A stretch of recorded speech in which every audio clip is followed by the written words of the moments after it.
नाज़रीन को प्रोग्राम में खुशामदीद कहता हूँ। आज 22 शाबानुल मौज़म 4 मार्च और पीर की शाम है। उम्मीद है आप जहाँ भी प्रोग्राम देख रहे होंगे खैर वाफियत से होंगे। और हस्बे मामूल आज का हमारा सेगमेंट है हर पीर के पीर आज शाम तक। इसमें मेरे साथी मेज़बान आगा सैयद अली मूसी, पहले उनको सलाम अर्ज करते हैं और फिर प्रोग्राम आगे बढ़ाते हैं। अस्सलाम वालेकुम मूसी साहब। अलैकुम सलाम व रहमतुल्लाहि व बरकातुहू। आपकी खिदमत में फारूक भाई सलाम और अपने तमाम नाज़रीन की खिदमत में मुअद्दबाना सलाम अर्ज करते हैं। जी मेहरबानी, बहुत शुक्रिया। और नाज़रीन हम तो बड़ा एक सादा सा सलाम पेश कर रहे हैं, लेकिन शहबाज शरीफ साहब को मुसल्ला अफवाज ने सलामी पेश की है। और बिल अच्छा। आखिर जो 8 फरवरी को जो एक प्रोसेस शुरू किया गया था, या अब इसके ऊपर भी बहस है कि आया अवाम ने उनको वो ऑनर दिया है या नहीं दिया, लेकिन हमारी पाक अफवाज ने उनको गार्ड ऑफ ऑनर भी पेश किया, मुसल्ला अफवाज ने इस्लामी भी पेश की। और बिल आखिर शहबाज शरीफ साहब दूसरी बार प्राइम मिनिस्टर बन के अब अपना कार्य मनसबी संभालेंगे। और अगले हफ्ते को सदर साहब के भी इलेक्शन होंगे। एक नई डेवलपमेंट ये हुई है कि जो कानूनी मार मारी जा रही है पीटीआई या इस वक्त सुन्नी इत्तेहाद कौंसिल को, वो जो कानूनी मार है उसका सिलसिला भी जारी है। आज इलेक्शन कमीशन ने जो स्पेशल सीटें थी उसकी जो दरखास्त है उसको भी रद्द कर दिया। तो बहुत सी ऐसी अपडेट्स हैं, इसका क्या नतीजा निकलेगा, क्या फिर इसके उलट लाएअमल होगा सुन्नी इत्तेहाद कौंसिल या पीटीआई का। लेकिन उससे पहले कि हम पाकिस्तान के मामलात में जाएं, हम बात करेंगे उम्मत मुस्लिमा और गिरदनवा की खबरों की, और वो हमें मूसी भाई बताएंगे। और इसी दौरान मैं आपको बताता चलूं 6:01 पर आज अजान मगरिब है लंदन में।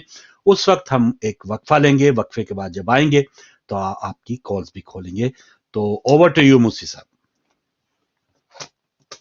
बहुत शुक्रिया फारूक भाई। और यकीनन सबको पता है जो कि गजा का मामला है और जिस तरह से वो जंग फैली है, मगर एक खुश आइंदा बात जो निकल के सामने आ रही है वो ये है कि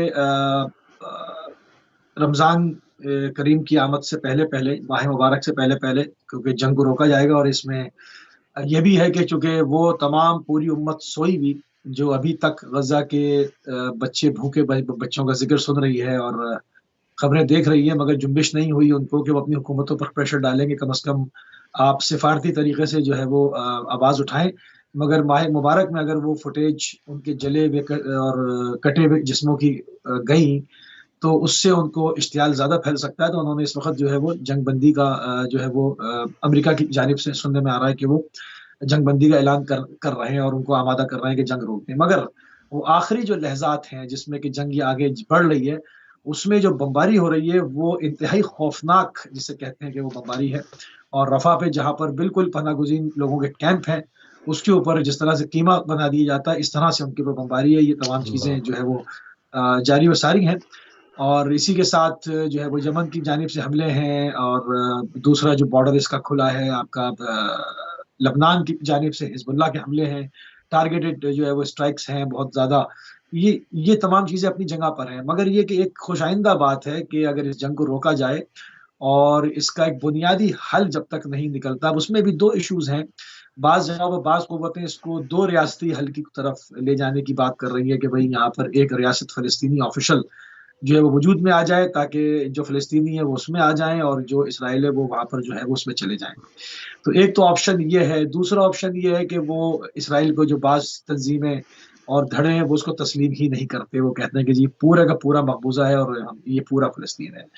अब इसमें आगे क्या होता है, चूँकि गज़ा जिस तरह से पामाल हुआ है, गज़ा की कोई इमारत बची नहीं है, गज़ा को बिल्कुल बम्बारमेंट करके और तबाह कर दिया गया है। अब आया गज़ा के इलाकों पे कब्ज़ा होता है या कब्ज़ा नहीं होता? जंग बंदी का जो मुआहिदा है इसके अंदर शिक़ें क्या हैं? क्योंकि काहिरा जो है वो वक़्त हमास का पहुँचा है और वहाँ पर उनकी बातचीत जो है वो हो रही है। अभी वो तमाम चीज़ें सामने आना बाकी है। तो अब आया अगर इसको मुस्तक़िल बुनियादों पे हल करना है तो यकीनन मुस्तक़िल बुनियादों पर ठोस जो मामलात हैं वो करने पड़ेंगे ताकि इस तरह की जंग दोबारा ना हो। इसमें अगर गज़ा का नुकसान हुआ है, गज़ा पामाल हुआ है और 30,000 लोग मारे गए हैं और 7,000 लोग मिसिंग हैं और 70-80,000 लोग ज़ख्मी हैं और मलबे के तले अभी भी दबे हुए ना जाने कितने। तो ये तमाम चीज़ें जो है अगर ये बार-बार ऐसा ना हो, खाली हमास का और या फ़लस्तीन का नुकसान नहीं हुआ और इसराइली माहिरीन कहते हैं कि उनकी 70-75 सालों में ऐसी खौफनाक जंग उन्होंने नहीं देखी जिसमें उनका स्ट्रैटेजिकल نقصان بہت ہوا ہے، مالی نقصان بھی ہوا ہے، جانی نقصان بھی بہت ہوا ہے، نہ وہ چاہیں گے اور نہ فلسطینی چاہیں گے۔ تو اس کو اگر مستقل بنیادوں کے اوپر اس مسئلے کو حل کیا جائے، جس کے اندر روس ہے، امریکہ ہے، چائنا ہے، مصر ہے، ترکی ہے، قطر ہے، بہت سارے ممالک بیچ میں پڑھ کے جو ہے وہ اس ڈائلاگ کو آگے بڑھائیں گے، جو کہ خبریں اس طرح کی آئیں۔ اب اللہ عالم کے آگے کیا معاملہ طے پاتا ہے، کیونکہ بعض دونوں طرف شدت موجود ہے، ایسے عناصر موجود ہیں جو مکمل نہ تو فلسطین کو دیکھنا چاہتے ہیں اور نہ ادھر سے وہ مکمل اسرائیل کو دیکھنا چاہتے ہیں، اس کو تسلیم ہی نہیں کرتے۔ تو دو ریاستی حل کا ابھی نہیں معلوم کہ یہ فارمولہ کامیاب ہوگا یا نہیں ہوگا، ہوگا تو کیا شقیں ہوں گی۔ بالکل اسرائیل کے دامن میں ایک غزہ ایک پورا ملک بن کے اس کے سفیر پوری دنیا میں جائیں گے۔ آیا وہ اپنی فوج کس بنیادوں پر رکھے گا، اس کو فوج کتنی رکھنے کی اجازت ہوگی، عالمی پریشر کیا ہوگا، کس طرح کے ہتھیار وہ رکھ سکے گا، کس طرح سے وہ اس کو کور کرے گا معاملے کو، کیونکہ یہ معاملہ تو بہرحال خطرناک ہی رہے گا۔ تو اس کو کس طرح سے ہینڈل کرنا ہے۔ مگر جس طرح کی خوفناک جنگ ہوئی ہے اور دونوں طرف بے تحاشا انسانی جانوں کا نقصان ہوا ہے، انفراسٹرکچر ہوا ہے، مالی نقصان ہوا ہے، اس سے پوری دنیا ڈسٹرب ہو گئی ہے۔ جس طرح سے بحر احمر کے اندر، ریڈ سی کے اندر حملے ہوئے ہیں، اس سے پوری دنیا متاثر ہوئی ہے، اور یہ جنگ بڑھتے بڑھتے جو ہے وہ اس وقت اگر تھم رہی ہے تو یہ بہت خدا کا شکر ادا کرنے والی بات ہے۔ ورنہ اگر ریڈ سی کا معاملہ یوں ہی چلتا رہتا، باب ممندب کا اور یہ تمام چیزیں، تو پوری دنیا میں جو مہنگائی کا کورونا کے بعد ایک سیلاب آیا تھا، یہ اس کو اوج دے رہا تھا، اس کو بوسٹ کر رہا تھا بہت بری طرح سے۔ وہ میرے خیال میں تھم جائے گا۔ آپ دیکھیں جارڈن کی اکنامی جو ہے وہ تقریباً فلیٹ ہو چکی ہے۔ وہ جو پاکستان سے لوگ سرمایہ گزاری کی تھی، جنہوں نے پاکستان سے تنگ آ کر، حکمرانوں سے تنگ آ کر پوری فیکٹریز گجرات سے اور پنڈی سے اور فیصل آباد سے اور کانگا سے لے کر وہ وہاں گئے تھے، ان میں بعض لوگوں سے میں نے پچھلے پروگرام میں بھی کہا تھا کہ میری 1 to 1 گفتگو ہوئی کہ آخر کیوں وہاں سے ایک بہت بڑی تعداد پاکستانیوں کی انہوں نے اور انڈینس کی گھر بٹھا دی ہے، کہ ان کو چھٹیاں دے دے کے کہہ دیا ہے کہ ویکیشن پہ چلے جائیں، جاب ختم نہیں کر رہے ہیں مگر آپ گھر چلے جائیں، کام کرنا ہے تو اگر $2000 کسی کی سیلری ہے تو $500 کر دی، جس میں فیملی نہیں رکھ سکتا۔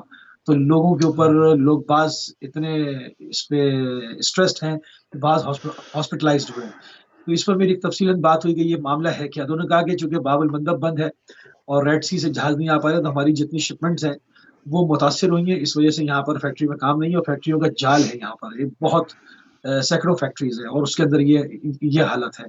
تو باہر سے آئے ہوئے تو لوگ ہیں ہی، یہاں کے جو مقامی ہیں وہ بھی فاقے کرنے کی نوبت پر آ گئے، کیونکہ اکانومی پوری فلیٹ ہو گئی ہے۔ تو یہ چیزیں، ان میں بڑی کمی آئے گی اگر اس کے کسی مستقل حل کی طرف آگے بڑھا جائے۔ تو یہ تمام چیزیں ہیں، اور یقیناً اور اس کے علاوہ آپ جانتے ہی ہیں کہ پاکستان کے جو ہنوز حالات ہیں وہ آپ سے سنیں گے، اور اس کے اوپر جو ہے وہ دیکھیں گے کہ یہ گارڈ آف آنر کس قسم کا گارڈ آف آنر ہے، آیا یہ سلوٹ کیا جا رہا ہے یا قوم کا مذاق اڑایا جا رہا ہے۔ اس پہ آپ کے ساتھ گفتگو کریں گے انشاءاللہ۔ بالکل انٹرنیشنل جو صحیح، مسلم امہ کی خبریں میرے خیال میں اس کو یاد رکھوں، کیونکہ وہی خبریں ریپیٹ ہوں گی، کیونکہ معاملات ویسے ہی ہیں سارے، جتنے چاہے شام کا بارڈر ہو، چاہے وہ عراق ہو، چاہے وہ یمن ہو، چاہے وہ لبنان ہو، وہ معاملات ہنوز ویسے ہی ہیں۔ ابھی دیکھتے ہیں جنگ رکتی ہے تو اس کے بعد اس کے اوپر مزید گفتگو کرنے کے قابل ہوں گے انشاءاللہ۔ بالکل صحیح، بالکل صحیح، بہت شکریہ موسی صاحب۔ اور واقعی ایک تو فلسطین کا معاملہ بہت ہی افسوسناک صورتحال، اور جو وہاں پر امدادی کیمپس ہیں ان کو بھی نہیں چھوڑا جا رہا۔ اس سے پہلے اسپتال، اسکول، اس قسم کی تنصیبات پہ بھی حملے ہوئے ہیں، لیکن دنیا بھر میں یہ خاموشی ہے۔ یہ جو حکومتیں ہیں، خاص طور پہ عوام چاہے جس ملک کی بھی ہو، یو کے سمیت دنیا بھر میں جو فلسطین نہتے لوگوں پہ ظلم ہو رہا ہے، وہاں ان کی حمایت میں مظاہرے بھی ہو رہے ہیں۔ اور ایون جو ایک یہاں پر ضمنی الیکشن ہوئے تھے روسڈیل میں، یہاں پر بھی عوام نے اسی امیدوار کو ووٹ دیے کہ جس نے فلسطین کے معاملے میں آواز بھی اٹھائی تھی، تو جارج گیلوے۔ تو یہ سارے معاملات ہمارے سامنے انٹرنیشنلی، اور تھوڑا سا انٹرنیشنلی آج ایک ڈونلڈ ٹرمپ کے لیے بھی ایک اچھی خبر آئی۔ وہاں کی سپریم کورٹ نے ان کو الیکشن لڑنے کی اجازت دے دی ہے۔ ریپبلکن امیدوار، وہ انٹر پارٹی جو ان کا پروسیس ہوتا ہے، وہ ڈیبیٹس میں وہ کامیاب چل رہے تھے، لیکن مقامی سٹیٹس جو ہیں، ریاستیں ہیں جو امریکہ کی، وہاں کی کچھ کورٹس نے ان کے اوپر یہ قدغن لگائی تھی، لیکن جو وہاں کا ہائیسٹ جو لیول ہے انصاف کا، سپریم کورٹ، وہاں پر آج یہ فیصلہ آیا ہے کہ ڈونلڈ ٹرمپ جو ہے اس سال کے آخر میں جو امریکہ میں الیکشن ہوں گے ان میں وہ حصہ لے سکتے ہیں۔ حالانکہ ان کے اوپر بھی 9 مئی جیسے مقدمات ان کے اوپر بھی تھے، کیپٹل ہل کے اوپر حملہ اور کچھ جو ایسے کاغذات ہیں جو دفاع سے متعلق تھے وہ چھاپا مار کے ان کے گھر سے برآمد کیے گئے، اور اس کے علاوہ کچھ جرمانے بھی ان پہ ہو چکے ہیں. لیکن سپریم کورٹ نے جو ایک روح ہے الیکشن کی کہ عوام کو آخری فیصلہ کرنے کے لیے، کیونکہ سیاسی جو معاملات ہیں وہ عوام جانے اور اس کا کام جانے، اگر وہ ان کو الیکٹ کرتے ہیں، کانگریس جو ہے وہ ان کو الیکٹ کرتی ہے، تو پھر صدر بننے میں کسی کورٹ کی یہ مجاز نہیں ہونا چاہیے کہ کورٹ اس کے اندر دخل اندازی کرے. لیکن آتے ہیں پاکستان کی حدود میں. آج جیسے میں نے شروع میں بتایا، بالآخر جو ایک نعرہ تھا پاکستان مسلم لیگ نواز کا کہ پاکستان کو نواز دو، نواز شریف صاحب ساتھ والی کرسی پہ بیٹھے رہے اور ان کی جو باڈی لینگویج تھی وہ بھی مختلف انداز سے نوٹ کی جا رہی ہے اور اس پر بات ہو رہی ہے. بالآخر شہباز شریف صاحب جو ہیں، جو خود وہ کہہ چکے ہیں کہ وہ 30 سال سے اسٹیبلشمنٹ کی آنکھ کا تارا ہیں، تو آج پھر انسی شہباز شریف صاحب کو ایک اعزاز دیا گیا. دوسری بار وہ بھی پرائم منسٹر بن گئے ہیں، اور شریف برادری میں یا آل شریف میں یہ اقتدار جو ہے وہ تقریباً 80 سے لے کے اب 2024 ہے. ان کی بھتیجی یا نواز شریف صاحب کی بیٹی جو ہے وہ اس وقت وزیر اعلیٰ ہے، اور ایون اسکولوں کے وہ دورے کر رہی ہیں. اس سے پہلے کچھ پولیس تھانوں میں انہوں نے دورے کیے. ایک سرکاری سطح پہ کینسر اسپتال کا افتتاح بھی آج انہوں نے کیا. تو یعنی 3-4 دنوں میں جو مریم نواز صاحبہ ہیں ان کے جو دورے ہیں یا ایکٹیویٹیز ہیں وہ بہت کافی تیزی دکھا رہی ہیں. اور شہباز شریف صاحب کے وزیر اعظم بننے پہ انہوں نے کہا کہ پاکستانیوں کو خادم مل گیا ہے. تو یہ ذرا انہوں نے زیادتی کر دی. یہ معاملات پاکستانیوں کے اوپر نہ ڈالے. یہ خادم کسی اور کے ہیں، کسی اور کو ایک اور خادم ملا ہے. پاکستانیوں نے، کیونکہ اب اندھے کو بھی پتا چلا ہے کہ 8 فروری کو پاکستانیوں کا موڈ کیا تھا، پاکستانی کس کو چاہتے تھے کہ وہ ان کے امیدوار ہوں. اور ایون تو شہباز شریف صاحب کو خود اب جو کیمپین چلی ہے پورے 8 فروری 21 اکتوبر سے لے کے جب میاں نواز شریف صاحب نے لینڈ کیا پاکستان میں، بلکہ ان کو تو یہاں سے ہائی کمشنر صاحب نے بھی کہہ دیا کہ اچھا سا بیانیہ بنائے وہاں پہ. تو یہیں سے جو ان کو ایک بتایا گیا تھا کہ نواز شریف صاحب پرائم منسٹر بننے جا رہے ہیں، انہوں نے بھی اپنی کسی تقریر میں وہ 16 مہینوں کا ذکر تک نہیں کیا کہ جس میں شہباز شریف صاحب یا PDM-1 حکومت وہ وہاں پر موجود تھی اور اس کو اون نہیں کیا جا رہا تھا. نواز شریف صاحب بھی یہی کہہ رہے تھے، بلکہ خود شہباز شریف صاحب یہ کہہ رہے تھے کہ آنے والے دور میں اب نواز شریف صاحب جو ہیں وہ ملک کو سنبھالیں گے. ملک کو بچا لو نواز شریف، یا پتہ نہیں کچھ اس قسم کا ترانہ بھی تھا ان کا، اب ملک سنوارو نواز شریف. تو یہ ساری جو میں سمجھتا ہوں کہ گلوکاروں کی، موسیقاروں کی اور جو بھی اداکار تھے وہاں، ان کے سارے جو کارنامے تھے وہ مٹی میں مل گئے ہیں، کیونکہ ملک کو اب سنبھالیں گے شہباز شریف. اب پاکستان کو شہباز دو. تو نواز شریف صاحب بس ایک اسی چیز میں شاید خوش ہوں گے، مطمئن ہوں گے کہ آئندہ نسل جو ہے وہ اب بجائے کہ لاسٹ PDM حکومت میں اس وقت یہ موقع تھا کہ شہباز شریف صاحب وزیر اعظم تھے، حمزہ شہباز پنجاب کی وزیر اعلیٰ بنے تھے، لیکن اس بار مریم نواز صاحبہ وزیر اعلیٰ بنی ہیں. اور ان کے جو دورے ہیں وہ اپنی جگہ، لیکن جو ایک برتاؤ ہے وہ مخالفین کے لیے وہ میں سمجھتا ہوں کہ اس سے بھی زیادہ سخت ہوگا جو نگران حکومتوں میں دیکھا گیا ہے. اب ہفتے کو ایک کال دی گئی تھی الیکشن کے اندر دھاندلی کے حوالے سے، تو اس میں بتایا جاتا ہے لاہور، ملتان، گجرات، بہت سی جگہوں پہ جو PTI کے کارکن تھے ان کو تشدد کا بھی نشانہ بنایا گیا. اہم لوگوں کو، خود جو MPA مریم صاحبہ کے مد مقابل جو الیکشن لڑے تھے ان کو گرفتار بھی کیا گیا. اور تشدد وہی کا وہی ہے، کیونکہ IG صاحب جب پنجاب کے وہی ہیں، اور تمام انتظامیہ پنجاب کی وہی ماڈل ٹاؤن سے آنے والے جو افسران ہوں گے، کیونکہ پورا تحفظ کیا جاتا ہے. نون لیگ ایسی جماعت ہے، ایون زرداری صاحب کا بھی مرتضی بھٹو قتل کیس میں جو پولیس ملوث تھی ان کو ترقیاں دی گئیں، اور پورے اعزاز کے ساتھ جو ریٹائر ہونے والے تھے ریٹائر کیا گیا. تو یہ ہماری جو بڑی جماعتیں ہیں جن کی ایک دھاک ہے اپنی اپنی جگہ پہ، وہ پورا تحفظ بھی کرتی ہے کہ اگر انہوں نے پولیس کو اپنی ایک عسکری ونگ بنا کے یوز کیا ہے تو پولیس والوں کو پورا تحفظ دیا جائے گا. جو اعلیٰ کار ان کے کام آیا ہے، ROs نے رات کو اگر وہ الیکشن کے جو نتائج ہیں ان کو روک دیا ہے تو اس کے بھی میں سمجھتا ہوں کہ آگے ترقی کے روشن امکانات ہوں گے. تو نون لیگ نے پنجاب میں ہمیشہ ایسی اسٹیبلشمنٹ یا بیوروکریسی کا दोबारा फिर उसकी दोस्ती निभाई है कि जो उनके काम आए हैं। तो इस वक्त आईजी पंजाब वही के वही हैं, और उसी तरह से जो तशद्दुद है, पीटीआई या इलेक्शन के खिलाफ जिन लोगों ने बाहर आने की जुर्रत की, तो मरियम नवाज साहिबा ने उस पर कोई होला हाथ नहीं रखा, जिसे पंजाबी में कहते हैं। ना ही, क्योंकि वो खुद खातून है, बड़े एक शोर उठा कि जी वो खुद खातून है, हल्फ उठाते साल ही वो पहली तकरीर में ऐलान करेंगी कि 9 मई के मामलात में जो खवातीन वहां पर कैद हैं तकरीबन 8-9 महीनों से 10 महीनों से, उनको रिहाई देने का ऐलान किया जाएगा मरियम नवाज साहिबा की तरफ से।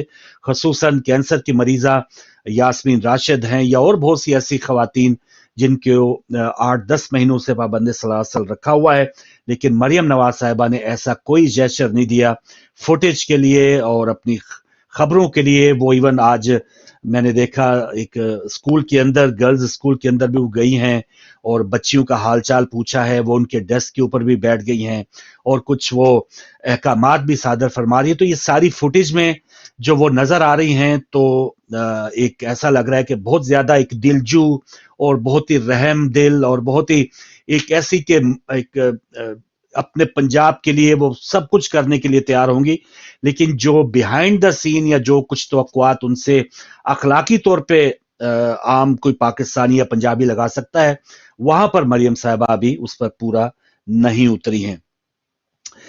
और शहबाज शरीफ साहब ने अभी ऐलान करना है अपनी काबीना का, इसका भी देखते हैं, क्योंकि अब पीपल्स पार्टी ने एक नया एक खेल खेला है। वालिद साहब तो उनके सदर बन जाएंगे, एक दो जगहों पे गवर्नर्स भी पीपल्स पार्टी के आएंगे, सेनेट चेयरमैन भी बताया जा रहा है शायद यूसुफ रजा गिलानी साहब बन जाए। तो कुछ जो भी आईनी जो मुनासिब हैं वहां पर तो पीपल्स पार्टी आएगी, लेकिन जो एक बार है, जो बोझ है, जो एक हुकूमत में आके इत्तेहादी के तौर पे उनको उठाना चाहिए, वो ये उठा नहीं रहे हैं और महज एक अददी एक इत्तेहाद है पीपल्स पार्टी और नून लीग में। ये भी सवाल उठ रहा है कि आया ये कितनी देर तक कायम रहेगा। लेकिन फिलहाल बिलावल भुट्टो साहब ने आज 9 मई में जो वाकयात हुए उसकी जुडिशल इंक्वायरी कराने की जो तजवीज़ खैबर पख्तूनख्वा के वज़ीर आला गंडापुर साहब ने दी थी, उसकी तायद की है।